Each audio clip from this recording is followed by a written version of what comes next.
Shalom Bapak Ibu Saudara-saudari yang terkasih dalam Kristus Yesus. Hari ini firman Tuhan menyapa kita dalam Amsal pasal yang ke-15 ayat yang ke-26. Rancangan orang jahat adalah kekejian bagi Tuhan, tetapi perkataan yang ramah itu suci. Demikian bunyinya. Bapak Ibu Saudara-saudari,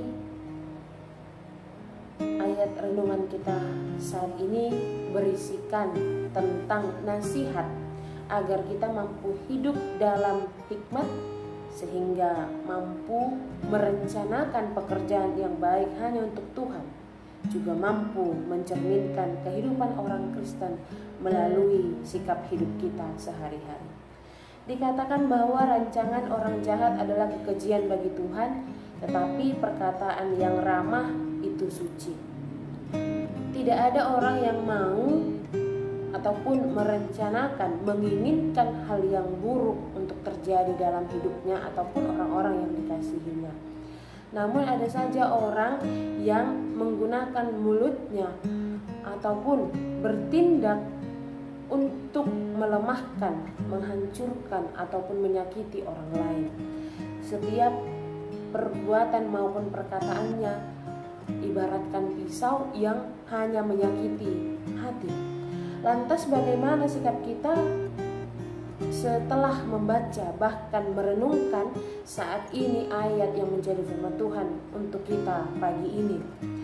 Amsal 15 ayat 33a mengatakan, takut akan Tuhan mendatangkan hikmat. Lalu bagaimana? Apakah kita sudah berusaha untuk hidup menjadi orang yang berhikmat? Haruslah kita selalu berusaha untuk hidup menjadi orang yang berhikmat, yang penuh rasa takut kepada Tuhan, karena hanya dengan demikianlah perkataan, perbuatan maupun pikiran kita hanya akan mendatangkan kebaikan bagi diri kita maupun orang-orang yang ada di sekitar kita. Berbahagialah kita yang sedang terus berproses untuk hidup menjadi orang-orang yang berhikmat dengan rasa takut akan Tuhan, sehingga mampu hidup benar di hadapan Tuhan, agar apapun yang kita kerjakan, apapun yang kita ucapkan ataupun yang kita pikirkan dapat membangun, dapat menenangkan, bahkan menguatkan orang lain. Sebab tadi dikatakan bahwa rancangan orang jahat adalah kekejian bagi Tuhan, tetapi perkataan yang ramah itu suci. Amin. Tuhan memberkati. Kita berdoa. Kami bersyukur untuk hari ini Tuhan, di mana kami diperbolehkan mendengarkan firman-Mu yang menyapa kami saat ini.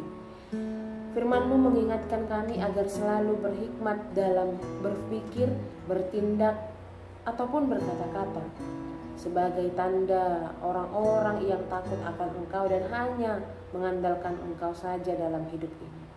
Maka bimbinglah kami senantiasa agar mampu terus berproses dalam hidup yang berhikmat hanya daripada-Mu saja Tuhan. Terima dan dengar doa serta permohonan yang kami sampaikan melalui anak-Mu Tuhan Yesus Kristus. Amin.